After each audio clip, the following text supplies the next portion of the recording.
Well, I'm pleased to introduce Kathy Mote from Sarasota County, speaking on the county's Multi-Jurisdictional Beach Bacteria Action Plan. Please welcome Kathy.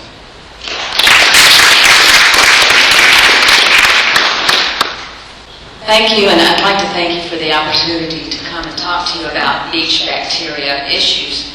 These are a global problem. They're just not a problem here in the United States. And I'm going to talk to you about how Sarasota County and its partners have chosen to deal with these issues. But first of all, I would like to take a quick survey of the room. How many of you like to either enjoy going to the beach or at least go to the beach? So that's pretty much everybody. How many of you, upon arriving at a beach, has found that it has been posted with a no swim advisory because of high bacteria levels? That's more people than I thought. For those of you that have, or those of you that even haven't and may speculate, how many of you thought that those high bacteria levels were from human sewage? That's a popular misconception, which I think that the press usually promotes. Most people automatically think that it's human sewage related.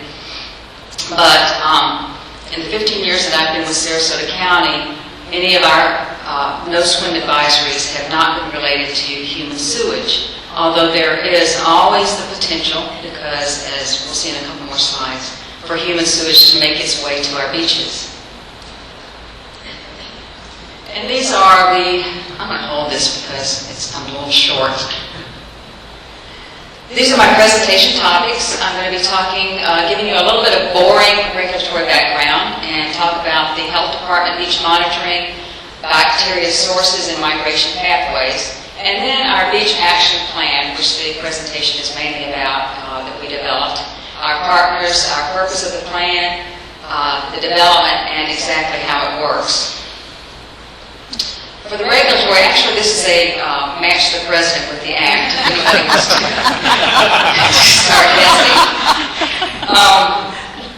The first time that Congress actually addressed water pollution was in 1899 during William McKinley's reign, and they did a lot of enacted a lot of permitting through the Army Corps of Engineers for any alteration of our navigable waters, but they all included a part that provided a misdemeanor for anybody that was caught throwing litter or garbage into our waterways. So it was a misdemeanor back then, and I think now, what is it, $50 or $500 fine? So about 50 years later, in 1948, came the Federal Water Pollution Control Act. And this was actually the first major law to address water pollution in the United States. It was intended to reduce pollution and improve the water quality of our surface and groundwaters. It was the precursor of the present-day Clean Water Act.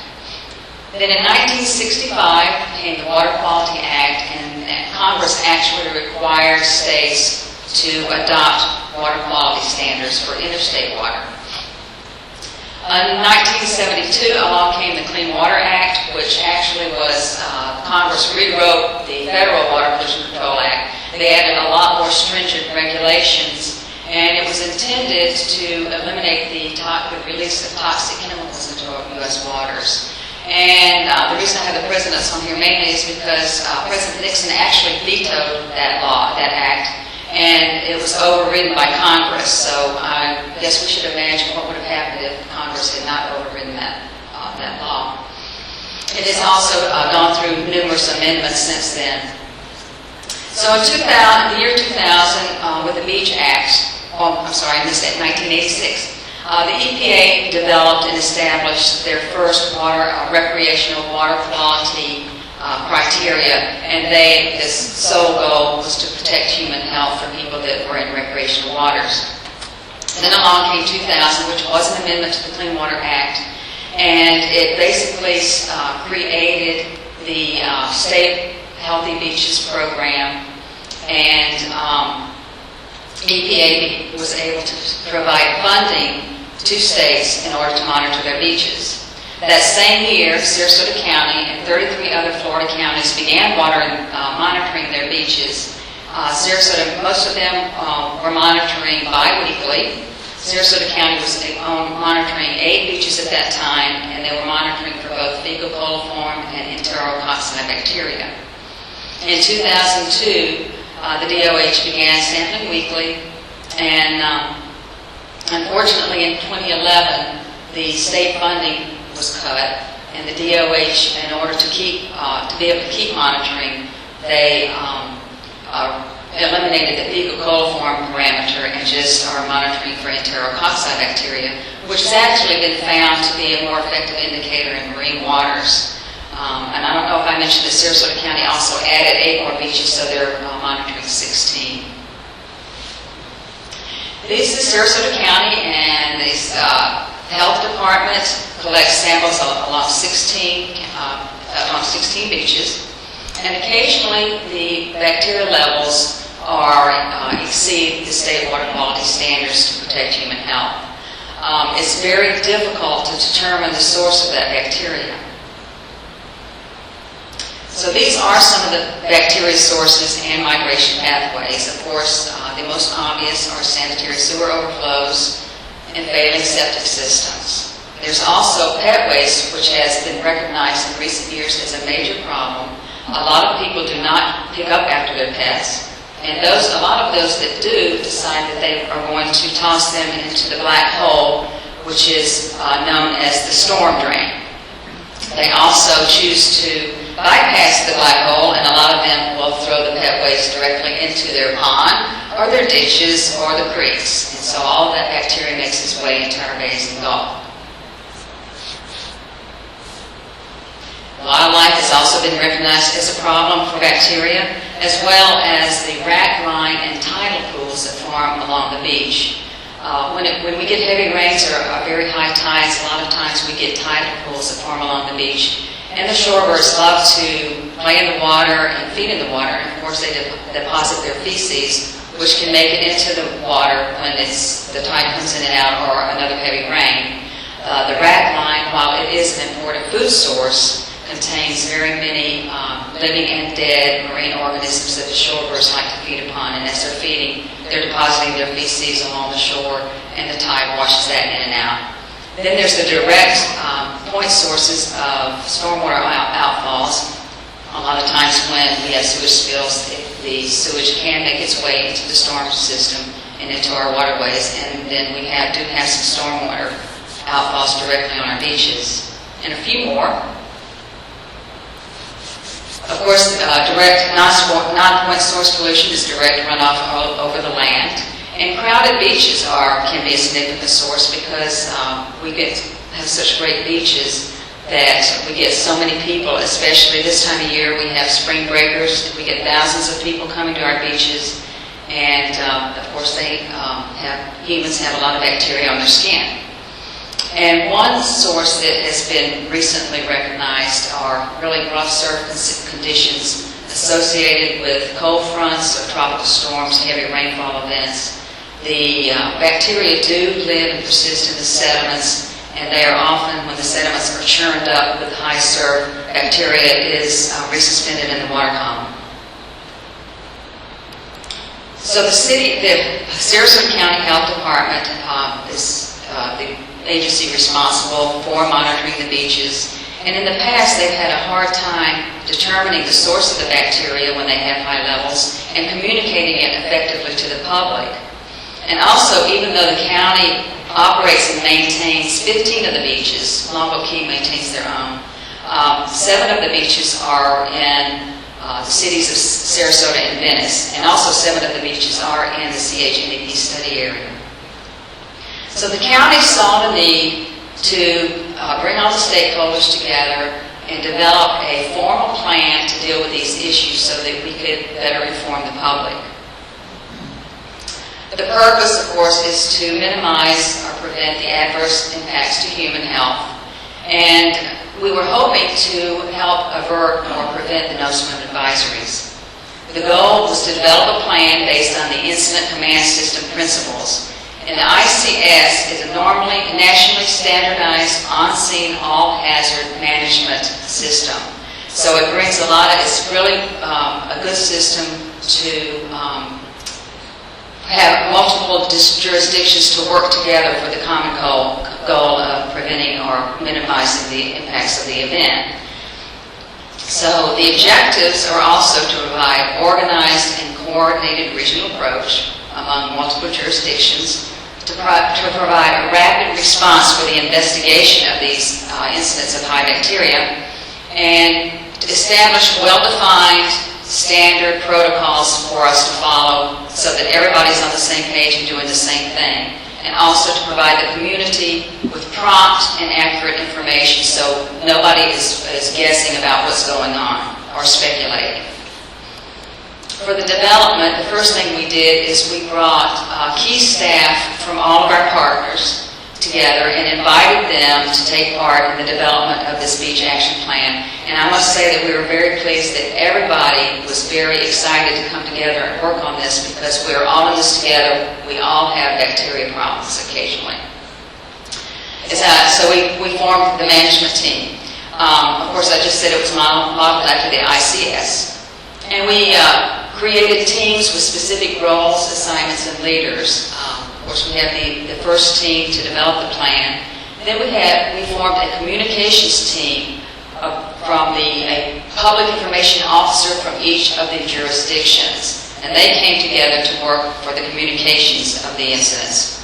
We formed a rapid response team of staff from all the jurisdictions also. We have 5 or 6 teams, and we train them, and we assign them certain beaches to investigate when high bacteria levels were notified. This is just a map, an example of the map. What we did is we created a map of each beach. We delineated a circle around the beach with a 1-mile radius, and we identified the potential sources of where the bacteria would come from, such as sanitary sewer lines, stormwater outfall pipes, septic tank areas, and other items. And this was going to be used by each team that was going to go out and conduct first a baseline sanitary survey of their beaches. This was modeled after the EPA sanitary surveys that they created to address bacteria issues in the Great Lakes. I think they had quite a few problems there. We just took those forms that they had created, and we adapted them and modified them to the beaches in our area. And we also included other sources, such as dog beaches, the birds and the wildlife, and things like that, even restaurants that are close to the beach that could be contributing the bacteria. So the rapid response teams conducted those baseline sanitary surveys. They compiled all the information, and I gave it to me. I compiled all the information. And then I created a modified short form for each beach containing information specific to that beach. So these are the forms that the team takes out after the health department identifies their sample results come in. They have high bacteria levels. These are the forms that we fill out. So how it works. Every Monday, the health department samples our 16 beaches. There's a 24-hour turnaround to get the results for the bacteria. So normally we don't get the results until like 5 o'clock Tuesday afternoon. A lot of times people are already gone home. So the health department calls me immediately. I'm the rapid response team leader. And I notify the response team that's responsible for that beach and those beaches. I let them know that they are going to go out and conduct their sanitary survey Wednesday morning. But the first thing we also do is we try to rule out if there are any sewer spills or any in the area or any human sewage related issues. At the same time, the health department notifies the communications team, and the communications team leader is the health department PIO. She will notify if there's another jurisdiction involved, such as the town of Longboat Key. She will notify that PIO officer, and together they will work together on the press release that will be issued if the beach is posted. So the next morning, Wednesday morning, the response teams will go out. They will inspect their beach, and they will try to determine the conditions of the beach, and if they see anything suspicious, they would take some water samples for bacteria. They will bring all that information, their reports, back to me. I will compile it and provide it to the communications team leader so she can include that information in the press release. So again, results results, they sampled Wednesday morning, sample results will not be in until Thursday afternoon. But they have that press release ready to go in case it's posted. So as it's posted, the press release goes out. So we don't want any late notification. We want the public to know right then. I'm almost done. If there are high levels and it's posted, then the communications team stays activated. They coordinate any media interviews, and they answer questions from the public. If there are no, if the bacteria levels are back down low and no advisory is not necessary, then we're all done. We stand down and we're done, and we breathe a sigh of relief. Since the plan has been in effect, we have had some resamples since April of last year. Actually, we had 5 beaches resampled last week because of the very high surf conditions and the cold fronts. Luckily, all the bacteria levels were low and we didn't have any advisories. I just wanted to show you, this is our action plan team that developed the plan. Not all members are present.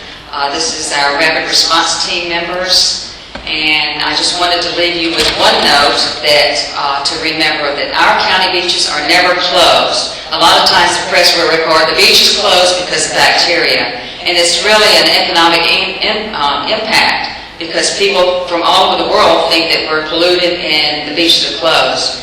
So people are still, they can still go to the beach, enjoy the amenities. The only time that they're really not allowed in the water is during heavy rip currents, dangerous marine life, or the high levels.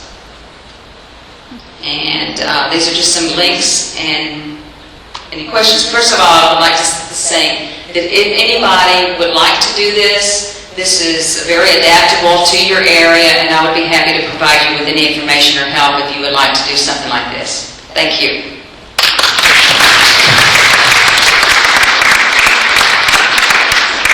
Kathy, your work is always so methodical and well thought out.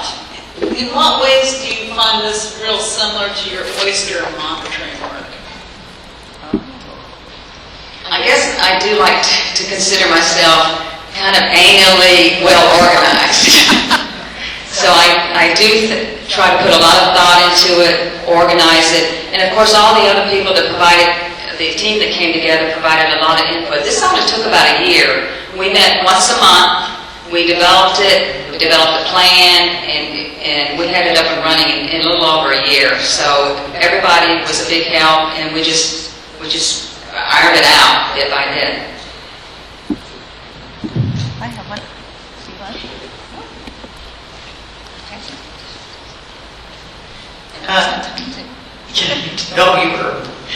You mentioned that the economic impacts of the newspapers saying that the beaches are closed. So how can you use this as a tool to kind of tone that message down? That's why we, number one, as soon as the news media hears that it's not human sewage, they just probably go, okay, and they're not really interested because it's not as sensational. Although bacteria from wildlife can be harmful to humans, they transmit diseases also, but in the past it hasn't been considered as a significant problem as human sewage. So we like to stress again that our beaches aren't closed. It's not closed. It's simply an advisory and educate everybody that you can go to the beach. There's a lot of other things to do, but it's not advisable to get in the water. Plus our tourist people, they really hate when people say the beach is closed. They're the first to correct it.